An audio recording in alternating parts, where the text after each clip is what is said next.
Let's discuss these developments further with Professor Froilan Calilung from the USC Department of Political Science. Prof, thank you for joining us.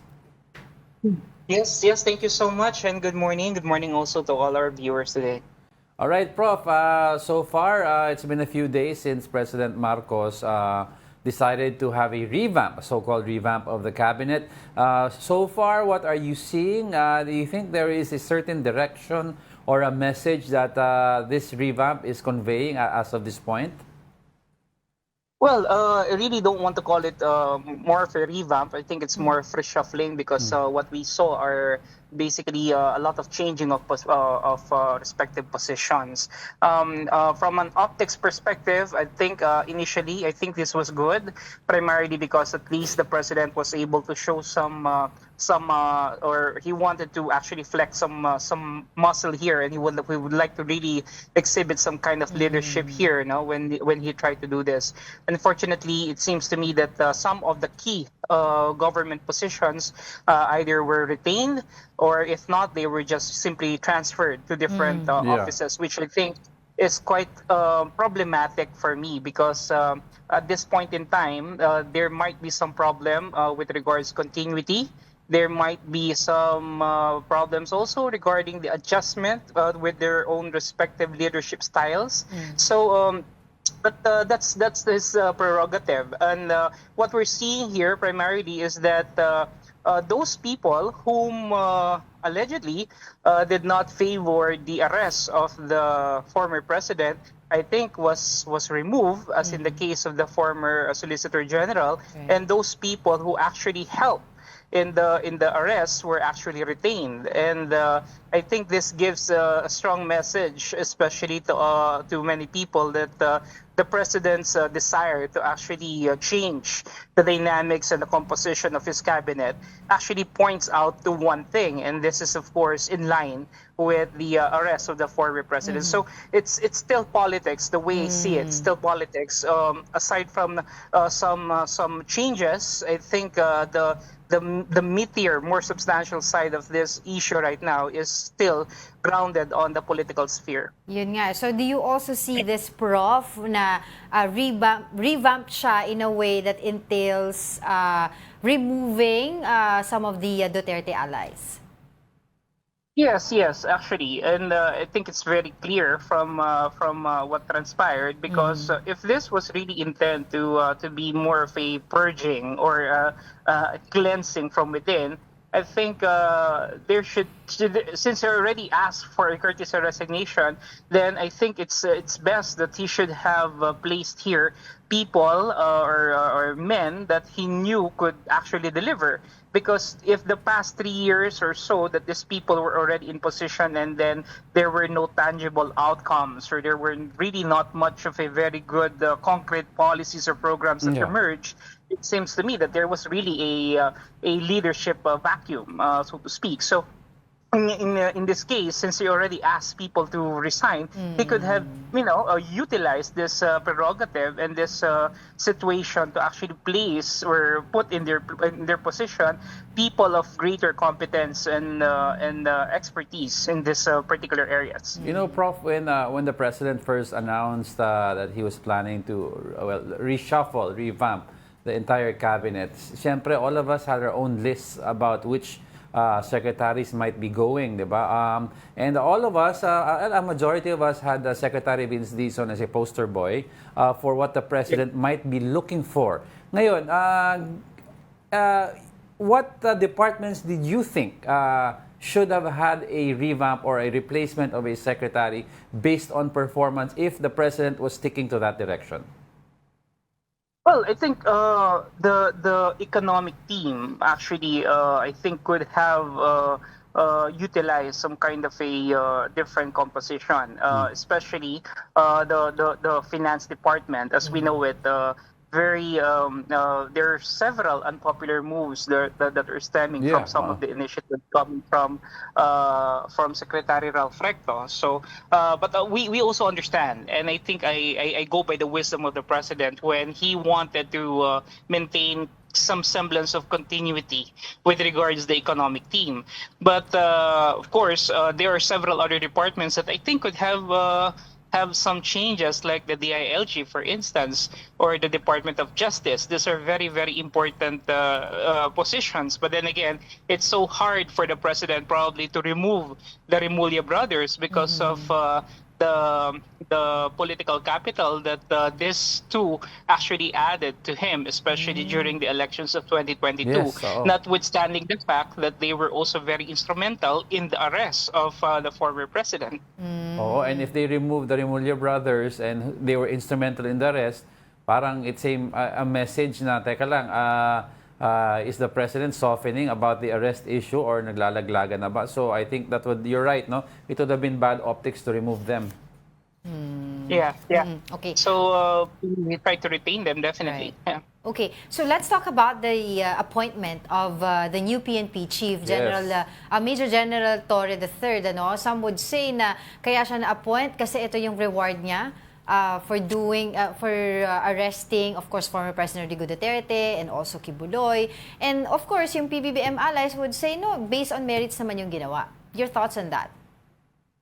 Well, actually, if we're going to look at his track record, I think he's already right to become the PNP chief. Maybe it so happened that he was there probably at the wrong place at the wrong time for the Duterte allies, but then again, he was the right man for the job insofar as President BBM is concerned.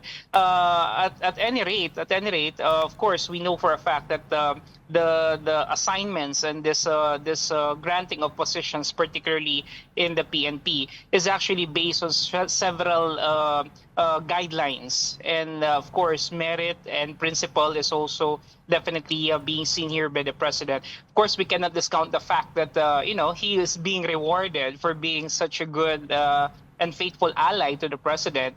And when you look at the bigger context, this is something that is already given because the president will normally assign people with whom he has his full faith, trust, and confidence. That's right. So I think this is exactly what the president is doing. But then again, on the part of the supporters of the former president, this does not paint a good picture because it seems to them that what the president did was more of a reward for the services that he had done insofar as the arrest of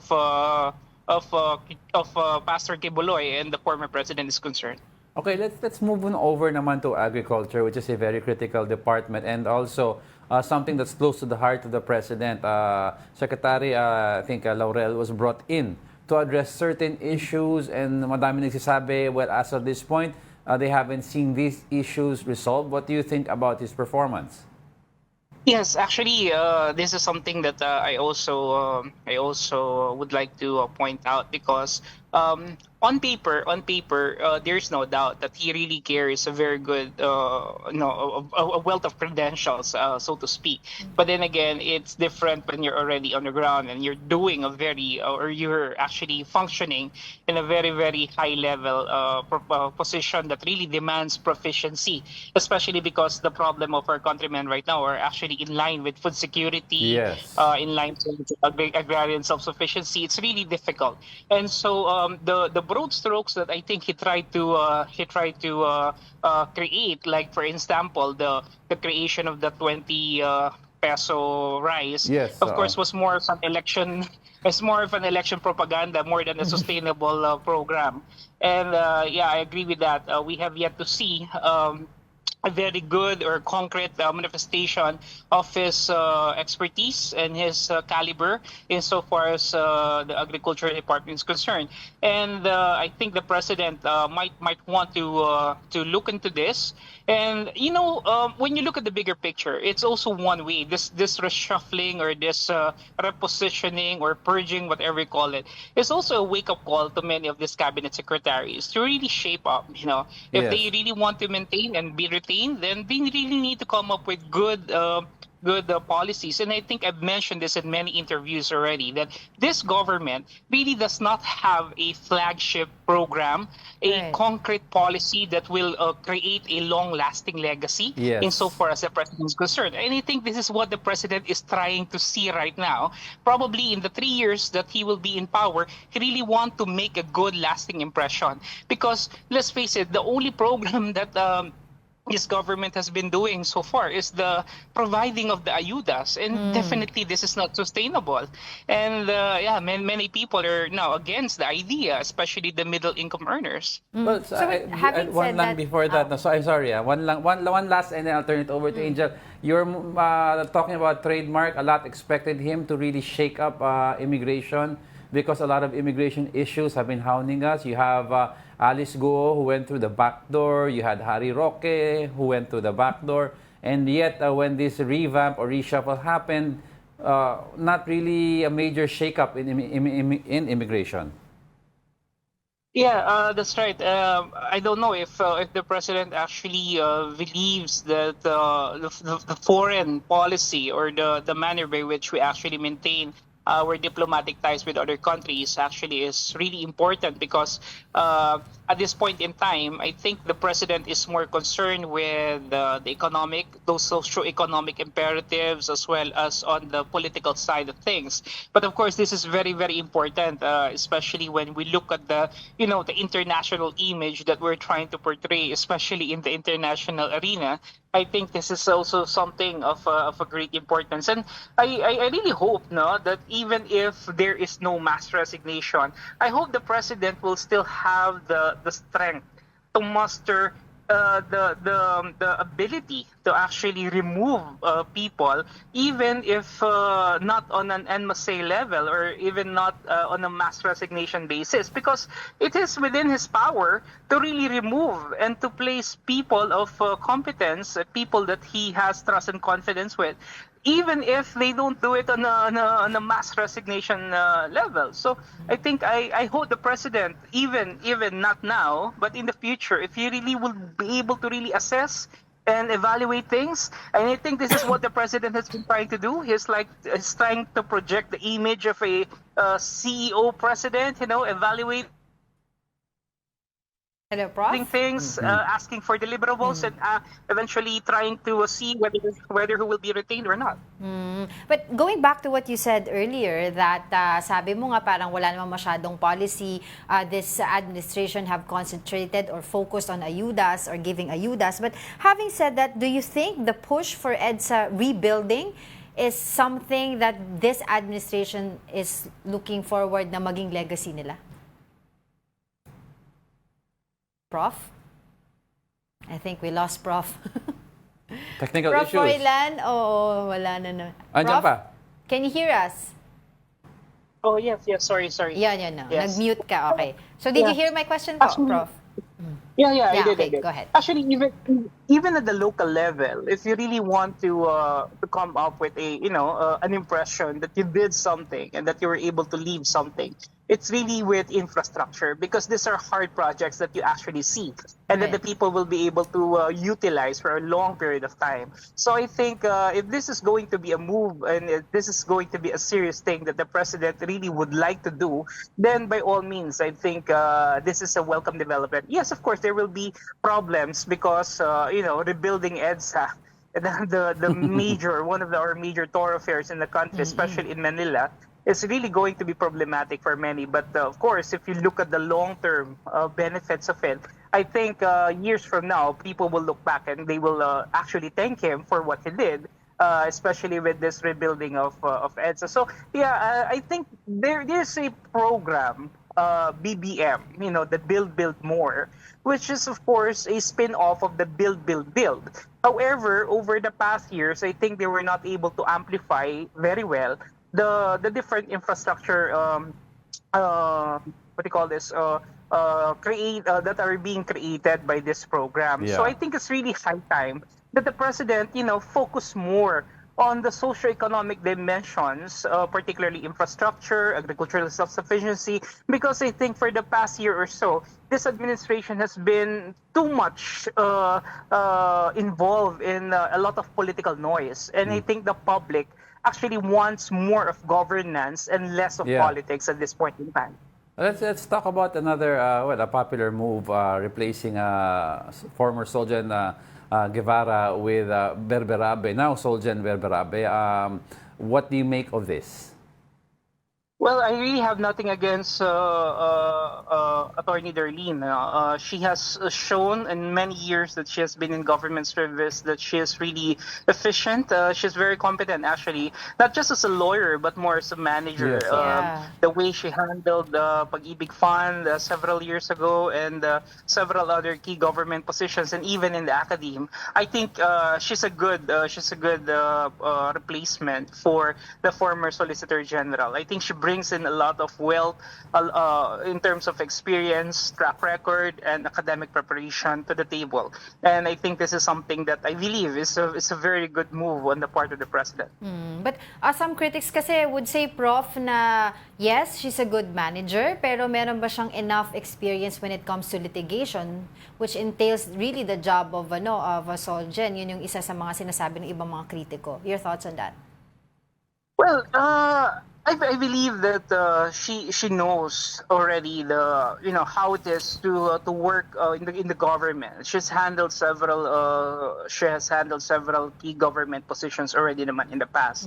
So I believe that there will be some adjustments, and I think adjustments will always be there, especially when you're handling a new position. But the important thing here is that do you really possess the number one, the preparation for it? Do you have enough expertise for the job? Do you have the right set of principles to actually create a good show of yourself when you're actually in the job? So I think these are the things that we also need to see. And if ever that she will be going through a period of adjustment, as with anybody else, I think it's going to be the usual thing as with the other leaders. The problem, though, is that remember that we're already in the third year, going into the fourth Right. year, and then as we enter the fourth year, the latter part of the fourth year, the president already enters the lame duck phase of his yes. presidency. And so that's another thing. How are we going to muster enough strength to actually continue with all the programs, all the reforms, all the policies that will be placed, especially by the new incoming leaders? That's something that we need to see. Well, taking this opportunity to ask you na rin, Prof, tungkol sa impeachment trial ni Vice President Sara Duterte, a lot of saying na may mga rumors talaga circling around na hindi na talaga ito matutuloy, no? And kahapon, nagkaroon ng postponement on the side of the Senate, saying na meron po sila talagang dapat intindihin pa sa kanilang LEDAC before mag-adjourn ang 19th Congress. Your thoughts on that po?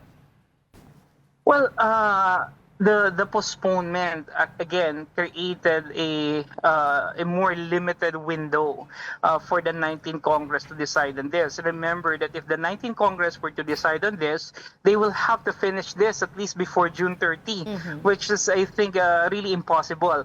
Because if the 20th Congress will actually come in, again based on Section 44 of the Senate Rules on Impeachment, it's going to be a new filing, because we cannot tackle agenda that have been set forth by the previous Congress, in this case the 19th Congress, right? So the 20th Congress will have to have a new take on the impeachment trial, and if they will be doing this, if they will be requesting a new impeachment complaint coming from the House, that will entail another technicality. There will be another technical blunder in this case, because you cannot file an impeachment complaint twice in a given year. Yes. So that's a problem. Now, if ever the impeachment will proceed, and I don't know how this will proceed, but in case they will proceed it, the administration will also need to face the problem of contending with the reality that we only need 9 people or 9 senator judges to acquit.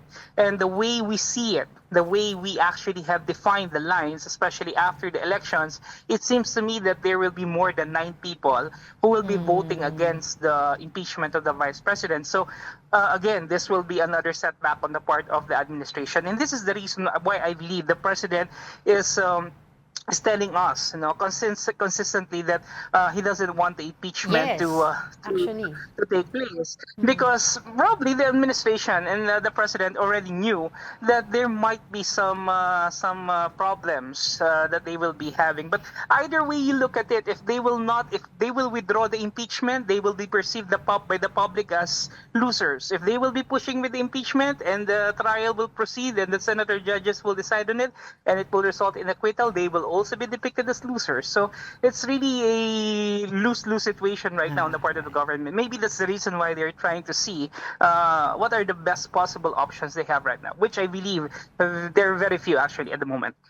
All right, definitely there are a lot of things to discuss but we don't have much time. For the meantime, maraming salamat po sa inyong oras, Professor Froilan Calilung from the UST Department of Political Science. Thank you so much. Bye-bye. Thank you. Bye-bye.